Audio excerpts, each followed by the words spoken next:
What are the 3 things that will revolutionize the education system? If you're like me, you look back at your education and you're like, so many things were done wrong. And I was just reading an article that said U.S. student loan debt has now reached $1.2 trillion. That's just in the United States. And people always talking about the global trade deficit and all that. That's at like 800 million US. This is $1.2 trillion that people owe for all these loans. Some to private loans, some to government loans. By the way, I'm here in San Diego enjoying, you can see the ocean out there a little bit. And I was just reading some articles. I was like, I gotta talk about this, because I can think of 3 things off the top of my head that had they happened to you and I when we were growing up, would have set our life on a completely different trajectory. Been so much easier to be successful financially and all that. So let me give you the 3. Number 1, there should be a refund policy for universities. Joseph Stiglitz won a Nobel Prize as an economist, and he wrote a book, and he basically says he thinks that the current U.S. educational system, the higher university system, qualifies as a scam because you can't get your money back. You know, Walmart, they pioneered easy refunds. You don't even need a receipt. And people thought when they first started doing that, people were like, no, that's crazy. Everybody's going to want their money back. But people are more fair than you think. So if universities were offering refunds to people who felt like, hey, I spent 4 years of my life and possibly $40,000 or more on my education, and I can't even get a job. And in fact, I have no practical skill. Now, some people would say, what about liberal arts education and so on? Look, that's great to get a liberal arts education, but you know a better way to get a liberal arts education? Know how to create an income for yourself and then travel the world. I mean, this is not the 1700s. So much of our education system is still tied to literally centuries-old methodologies. Now you want to learn about ancient Egyptian history? Go to Egypt. Now, in order for that to be practical for millions of people, people have to have jobs, because you can't travel if you don't have any money.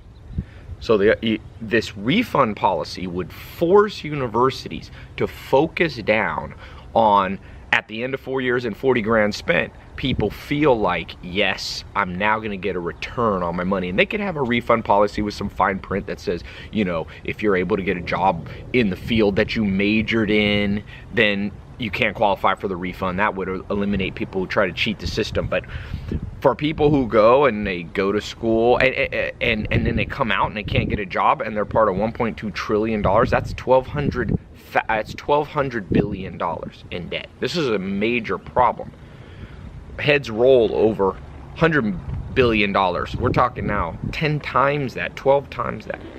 Number 2 thing that the education system, that would revolutionize the education system, would be if you would teach social and emotional IQ type lessons in elementary, junior, high school. Public speaking, sales, conflict, how to deal with those things. How to read people so that you could find business partners, who to marry, who to date. There's so much progress has been done in psychological profiling that could be taught. I wish I had learned that. I would have been interested in that stuff. In fact, students are more interested in learning cutting edge things than they are just in learning, you know, geography and social studies. Best way to learn geography? Travel the world. You want Americans to know the difference between Sweden and Switzerland? Have them not be in $1.2 trillion in debt so they have extra income to travel the world. That is what will change the world. So I am such a big believer that the problems are fixable. I have hope, and I think that you already see these things. You know, one of my businesses, one of my companies is an online education private company. It's not an accredited college. It's taking what accredited colleges haven't been able to do and offering those to people. So I've got a lot of experience in seeing how well this can work, and you got to teach other stuff. You can't just teach geometry, isosceles triangles. You can't just teach rote memory history, like, you know, Civil War starts this year, ends this year. You can't just do that. You can't just make people memorize what the capital of each state is. If you need to know the capital of Montana and you don't know it, it's not life-threatening. It's not career-ending. You can Google it. But if you don't have a practical skill, how to start a business, or if you're an employee, how to rise up in that business, if you don't have tangible skills in a career, you're not gonna make any money. And one of my family members went to school, spent like 50, 60 grand in debt, 4 years for a Spanish degree. And I said, why don't you just go live in Spain? You can actually get paid to learn Spanish, and you'll learn better Spanish. You'll learn it faster. You'll learn it and it'll be more fun. So if if the modern education system had an emphasis on practical skills all the way through, in addition to some abstract stuff, you're going to need some math, you're going to need a little bit of geometry and all that. Some of it's okay, but it's too much. So whenever I talk to this about people, everybody, 100% of adults go, man, I wish I came out of school with great social skills, public speaking skills, persuasion skills, sales skills, reading people skills.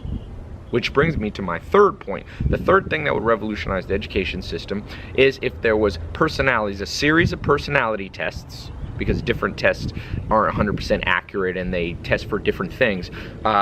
These tests would go, a battery of tests that students got from age 6 years old to 18 in the junior high and high school and elementary system. So you're talking, you got 12 years to administer these tests. You don't have to do them all in one day. Then you would take the results and adjust accordingly what you teach the kids and how. Two things, what you teach them and how. Some people from personality tests, like in the Hexaco test, which is the most scientific cutting-edge test developed in 2000, it's a variation of the Big Five test, it's widely respected. There's correlations. People low in conscientiousness, high in conscientiousness, low in agreeableness, high in extroversion versus introversion, they do better and they're attracted to different fields. Social facilitation skills, practical manual labor skills, accounting, management of people, all that should be based on personalities. Going back to the refund system, the second you made universities have refunds, mark my words, they would start doing a battery of personality tests because they don't want to give money back, right? And so they would say, hey, Bob, you were wanting to get an Egyptian, medieval history major. Why don't you do that as a minor and I'll teach you something else, like why don't you learn how to open a restaurant or learn how to do sales or something. I mean, look, let's be practical about life. You're going to have to know some down-to-earth skills to make it. Everybody does. We should be teaching real estate, investing, all these things should be taught. These are the kind of things that you're going to need from the day you graduate high school until the day you die. And because these three things have not been implemented, you see massive problems in the world, whether it be economic growth issues, whether you see recession, even wars and crime at the root of this, the issues around the world in inner cities, all this stuff that you see in the news now. You know what fixes this? People who have a livable income don't commit much crime. Occasionally they do, and there's some white collar crime, but trust me, the majority of crime is desperate people. And sometimes you can't blame them. If you're hungry and you got to feed your family, and you have no options because the education system doesn't give you any options, people resort to all kinds of things that affect all of us, whether you're rich or poor. So this is a plan that will help the poor, middle class, the rich. It doesn't discriminate. It doesn't differentiate by gender or sexuality or anything. This is the cutting edge way that education should be taught. And going back to the personality test, not only would you find out what people have natural affinities for using personality tests, but in addition, you would teach them differently. Not everybody learns the same way. It's a fact. Some people are audio learners, some are visual, some are kinesthetic. Peter Drucker talks about this in his book, Managing Oneself. You have to know how you learn. But if the education system is always sit at a desk, listen to a lecture, have a book, it's already failed the majority of people because the majority of people do not learn that way. And so by doing personality tests, you could separate out how people learn. And this wasn't possible 100 years ago. Because you might be listening and go, Ty, that's not practical. Oh, it's practical now. We have computers. We could put man on the moon. We have GPSs. We have this iPhone here. Where is my iPhone? Scratch that. I don't know where my iPhone is. Oh, here it is. This phone right here is more powerful than a rocket ship was in the 1960s. You telling me with all the technology we can't use computers, we can't use iPads, we can't use tablets, we can't use live streaming to bring customized education? This is completely false and giving up too easy. And what happens is the education system has inertia, and it's just doing business with minor changes. There's been some improvement in the education system naturally as we progressed, but it's not enough. It hasn't kept up with the pace of advancement in the world in other fields. Think how much better medicine is. Medicine is indistinguishable between what would happen to you in the 1800s. In the 1800s, had you been injured, you might have had leeches put on you. You would have had doctors who didn't wash their hands. They didn't understand germ theory. I mean, it was prehistoric. Now, if you get a cut and you go into the hospital, we understand. It's completely different. Now, we take that to the education system. If you go back to a classroom in the 1800s versus today, almost indistinguishable. You got students sitting there listening to a teacher for not just 1, 2, 3 years, but decade or more. You got to keep up. You got to keep up. So I thought I'll record that.